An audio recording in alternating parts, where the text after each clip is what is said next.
Okay, hello vlog 3. Next up are my criminally easy tricks. One of them I got off Google, one of them was taught to me by an 11-year-old.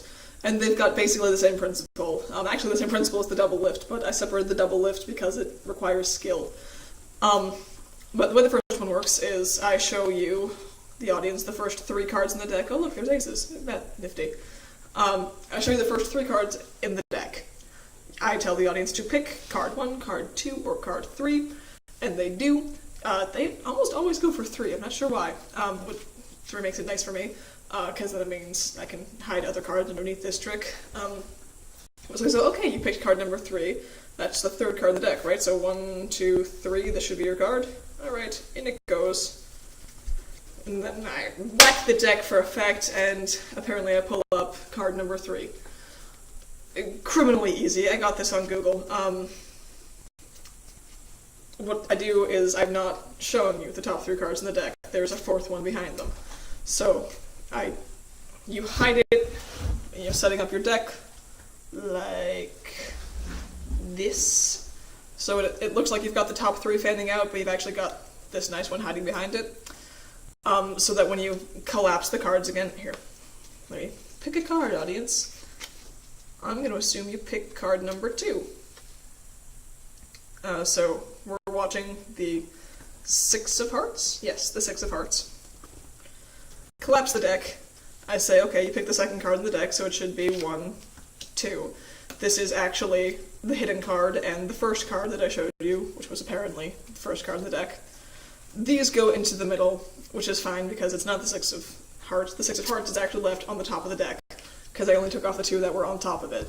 You know, whack the deck entirely for effect, also it makes little kids kind of scream in delight, which is great.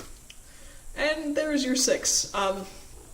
This is, once again, your brain just kind of rolls with it. If I tell you that I'm showing you the top 3 cards in the deck, you typically, unless you know that you're working with a magician, there's typically no reason to assume that I'm not.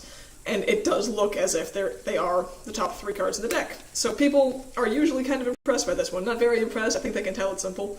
But, they're not expecting to be deceived, they're expecting things to go along with their expectations, so, your brain just kind of fills in the gap and says, yes, that's exactly what happened, moving on to next information. And along that vein, this is the really criminally easy one.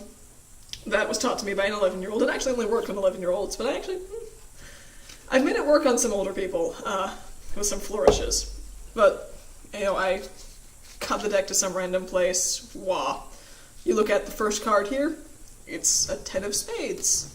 I say, okay, close the deck, look for it. Oh, also, I don't know what your 10 of spades is for this to work. I've never seen it before. I go along, I go along, I go along. Hey, is this your card? People tend to be impressed by this. Provided I do it really quickly and follow it up with something more impressive. Because what's happening is that I'm just looking at the top card that I show you the 2 of clubs, and I honestly don't know that you saw the 2 of clubs, but I do know that the card that goes on top of it is the 6 of clubs. Sandwich, I look for the 6 of clubs and the card that's directly beneath it. And where is it? Wouldn't you know it? There's your card. This actually is an attention critter, that you're looking for. You're focusing on this card and trying to remember this card, so you're not really watching me as I, look at what's on top of it.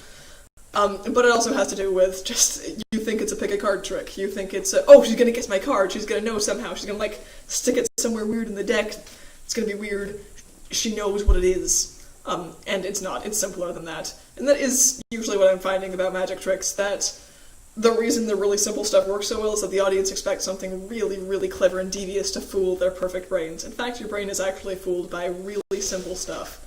The more complicated stuff, it actually has an easier time guessing. So more complicated tricks are more difficult to pull off, interestingly enough. But that's the end of vlog 1. No, we're on vlog 3. That's the end of vlog 3. There will be more.